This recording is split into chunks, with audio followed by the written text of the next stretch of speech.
I can tell I want one already.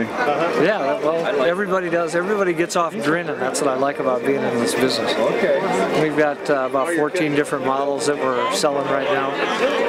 Some of them are high power, some are low power, but all of them are taking electricity and giving you a better way to get around. Let you park your SUV and get back out in some fresh air and run your local errands this way. Can you take these on the street, or? Yeah, all the bikes that we market right now are street legal as bicycles.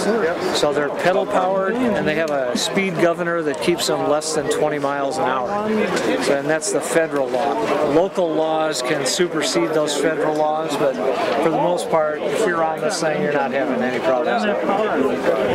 But I represent 3 different manufacturers. We're trying to find the best products that we can for the Chicago or for the Midwest market, and so far we've been doing pretty well. If energy costs double again, we're going to do even better. So, do they have to be licensed? Not at all. No? Okay. Just as long as they're less than 20 miles an hour, you don't have to have a license. Okay. And you don't have to have a license to drive them either. And they pedal as well? Right. Some of them have what's called pedal assist, where the energy is automatically added to the rear wheels, and some of them operate with a throttle, where you operate them just kind of like a motorcycle. But all of them are regulated less than 20 miles an hour. Very cool. Do you have to wear a helmet? Is that part of the deal, or? No, well, any state law or local laws are what's applicable. If you're doing any kind of bike riding, you probably should wear a helmet. And are they more difficult to pedal than a regular bike? They have a little more weight, so in that regard they do take a little bit more human power. But overall, it's a pretty nice way to go 20 miles without having to work up a big sweat. And if you encounter a steep hill? Well, you lose a lot of the distance that you would otherwise have, but it has enough power, particularly the 400-watt lithium bikes, to make it a reasonable grade. You know, if you're at something ridiculously steep, you're going to be pedaling pretty hard to help it along. If you get up the hill and go down the other side, do you gain power by going down the other side? No, we don't have recharging capabilities. We found that it added about $300 to each bike, and also a whole bunch of gadgets and gizmos that can go wrong. So we're just going with lithium-ion batteries and stepping up that technology instead. So, all right, say you're fully charged and you're riding in the mountains.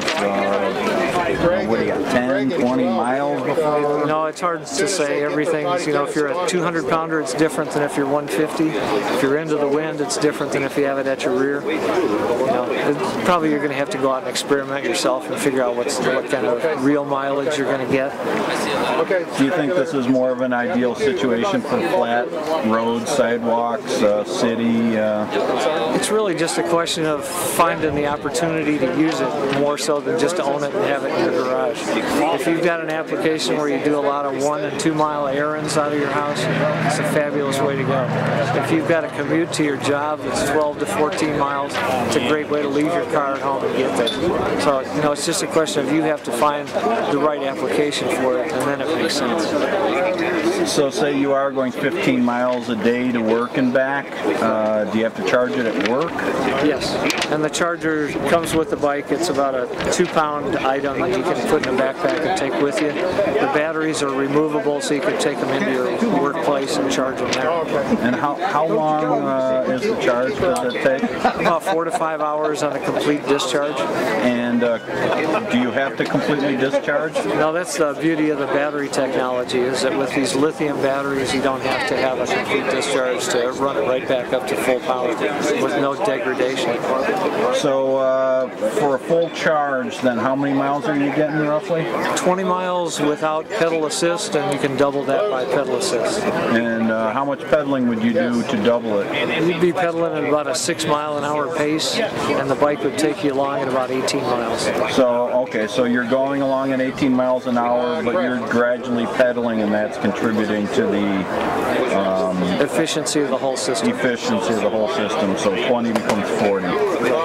Okay, very good. Do you have a showroom somewhere? Yeah, we display in Oak Park, and I sell off of the internet at 2 different websites, ecopro.biz, ecopro.biz, and mysolarbike.com. And your name, sir? My name is Glenn Hunter, and we're also offering solar charging systems for bikes, so you can have a zero carbon footprint transportation. Okay, excellent. We'll look for you on the internet. I guess you can say he's doing his due diligence.